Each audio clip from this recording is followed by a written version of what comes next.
Hello again, everyone, and welcome to WSMV4 Now. You're taking a look at beautiful downtown Nashville. It's been a different kind of day. It's chilly out there, but we know it's short-lived. Yes, it's going to be cold again tomorrow, but then it's going to heat up. This weekend's supposed to be really nice. Isn't it nice just to see? We're going to be in the 60s. Looks like making tea time out there. Hey, I know you already got an email. Yes. To join a whole different echelon at the golf course. Why did you have to bring that up? I know. Okay, we'll let you in on it. Yeah, we have to now that I moved. Man, I got an email saying that I could join the senior golf tournament at my golf club. So what does that do to you when you finally see something like that, especially in light of this passion of yours that's always been a hobby, and you're like, whoa, I am not old enough to be in the senior section. Well, like all the guys that I play with are a lot, younger than me, and who hits it the farthest. We got all this machismo out there. And now I can play from a tees. New tees, baby. Yeah, a little closer tees. It doesn't feel good, huh? It does not feel good. Is it also just a reality check? Do you look at your own, longevity and your life? I think first of all, it's an ego thing. Oh, okay. It's an ego thing. And second, I'm like, where has the time gone? Man, I'm halfway through our life. What? I'm playing the senior tees. That is really something. I know. I have to say, I took advantage of a senior discount at the movies. Oh, see, now you're taking it too far. Because it pains me to spend $20 at the movies, and the lady was like, you want the senior discount? I'm like, I know I'm not wearing any makeup. Thanks, lady. But yeah. I'll take it. She had a little wiggle room. Oh. Okay. Anyway, so today, one of the big stories that we've covered multiples, we've had some really bizarre stories, including a man found taking a shower in someone's home. Yeah, that was odd. That was odd, and then there's some really heart-wrenching ones, and some that have to do with an investigation we've continued to follow. Yeah, this is a really tough one. With thousands of hungry Tennessee families waiting on SNAP benefits, last week the Tennessee Department of Human Services said it was taking major steps to fix a problem that's been taking food off of people's tables for months. So investigative reporter Stacey Cameron is on this story. He was reporting today, not everyone is getting the help they desperately need. And this is one of those families here. She says, this lady, this is Brooke Hill, she says, sometimes I feel like I'm a zombie just trying to make it. Yeah, early last week, Brooke Hill's anxiety eased a bit when DHS said it was scheduling 35,000 calls to help clear a backlog of people waiting to get SNAP benefits. So she was hoping she'd be one of the lucky ones who got the call.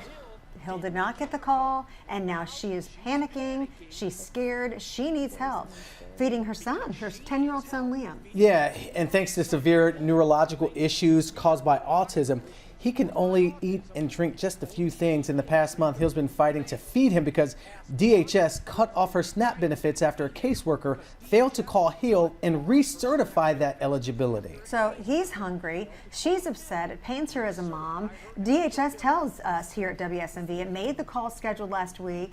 It processed applications, but according to State Representative Antonio Parkinson, it's a whole bunch of excuses, he's saying. Yeah, now when DHS botched the rollout of the new system, it managed the SNAP program last year. It created bigger benefits backlogs than those that helped last week. And while DHS told senators everything should be fine by March. The commissioner, who you see right here, said, we've taken an all hands on deck approach, but that is not fast enough. And Antonio Parkinson went on to say, yeah, there's still people who are not eating, and that's the bottom line. And people like Hill's and Liam. Yeah, so the mom's still worried if DHS waits another month to call and reapprove her benefits, he'll literally beg his mom, telling her that he's hungry. Could you imagine that? Hearing that from a child? And we hear, it's such a painful reality. Those families and these kids who are so hungry, Liam's health could start to fail if he doesn't get the food he desperately needs. Mom feels so guilty, but what is she supposed to do? And then DHS denied our interview request. So far has not even replied to questions about Hill's SNAP application. And that is a problem. So we asked DHS how many of the 35,000 scheduled calls were actually made last week. The agency said they'd let us know later this week. And when we hear back from them, of course, we are going to let you know. Stacey Cameron, you saw him there. He has been on top of this story for months now, and we're going to continue to follow this story until those people get the benefits that they need and deserve. And if your heart is broken, like I know a lot of ours is, listening to that story and knowing that there are so many other families in this situation, we do want you to know that sometimes the blessing of being able to put stories like this on the air is that folks respond, and you got a call or a text right afterwards, Yeah, right? it was actually during the show. I got a message from a man who says he is willing to step up and help out this family whatever they need until the SNAP's benefits come through. They want to make sure Liam can eat. Yes. Which is so sweet. And do you think the family will take them up on that? Well, we're going to reach out to the family and see, but you know, this man was saying as a father, he hates to see that a child is going hungry. And this mom is struggling, and she's doing what she can to, all she wants to do is feed her child. And it's the fault of the state that it's not happening. Yeah, and sometimes the system fails. So let's hope we can get it back, sometimes shining a spotlight on it, which Yes. is what we like to do. We'll get those folks to act faster and fix the problems and serve the people. And once again, we are going to keep you updated on how this story ends, how it progresses, and hopefully finds an end for everyone.